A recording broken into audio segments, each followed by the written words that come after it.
आप देख रहे हैं बेनिफिट टीवी। गर्दनी बाग में संविदा कर्मी लगातार आंदोलन कर रहे हैं। आउटसोर्सिंग से जो सरकार जिन लोगों को बहाल किए गए हैं उनका क्या समय सीमा होना चाहिए सर? देखिए, इस पर कानून बहुत क्रिस्टल क्लियर है। इंडस्ट्रियल डिस्प्यूट एक्ट है 1925 का, उसमें ये प्रोविज़न है कि कोई भी व्यक्ति या तो वो मास्टर रोल पर हो, डेली बेजेज पर हो या फिर कॉन्ट्रैक्ट पर हो, अगर 240 दिन तक लगातार काम कर चुका है तो उसको रेगुलर होने का हक हो जाता है। और इस कानून के आधार पर सारे संविदा कर्मी जो 240 दिन काम कर चुके हैं उन लोगों का अधिकार बनता है, लीगल राइट बनता है कि उनकी सेवा को रेगुलर करे राज्य सरकार।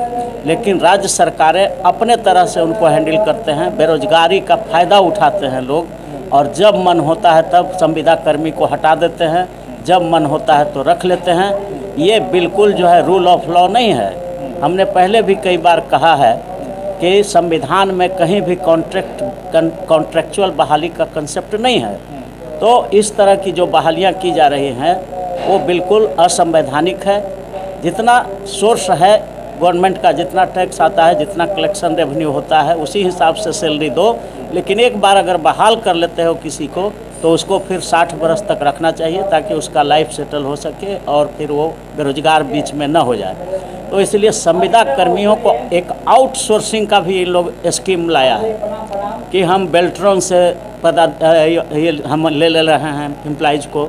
कोई कहता है कि वो पर्यटन विभाग से हम एम्प्लॉइज़ को लाए हैं, अब फिर काम ख़त्म हो जाता है तो फिर उसको लौटा देता है, तो फिर बेचारा वो बेरोजगार हो जाता है। तो इस तरह से आउटसोर्सिंग हो या किसी भी विधि से हो, मास्टर रोल हो, डेली बेजर हो, या जैसे भी आपने अगर बहाल किया है और 240 दिन अगर वो लगातार कंप्लीट कर चुका है तो उसको रेगुलर होने का हक बनता है। और इसलिए उनको सरकार हटा नहीं सकती है। अगर हटाती है तो हाई कोर्ट और सुप्रीम कोर्ट में उनको आना चाहिए, यहाँ से ज़रूर न्याय मिलेगा।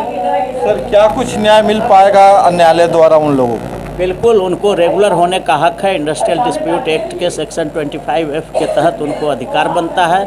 और ऐसे भी है, बहुत सारा जजमेंट भी है सुप्रीम कोर्ट का कि 3 साल तक लगातार काम जो कर लिया है कहीं भी, तो वो आदमी रेगुलर होने का हक रखता है। ये गवर्नमेंट का भी डिसीजन है, हाई कोर्ट का भी है, सुप्रीम कोर्ट का भी है।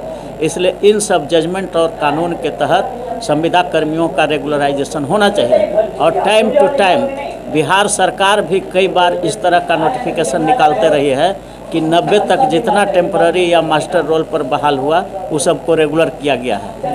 अब इधर फिर 17 तक का निकाला था कि 17 तक जितना भी लोग बहाल हुए हैं उस सबको रेगुलर किया जाएगा। तो इन सब एम्बिट में सारे संविदा कर्मी आ जाते हैं। इसलिए किसी भी हाल में अब इन लोगों का अधिकार बनता है, अगर वो न्यायालय में आएंगे तो उनकी सेवाएं रेगुलर हो सकती हैं। आप देख रहे हैं बेनिफिट टीवी।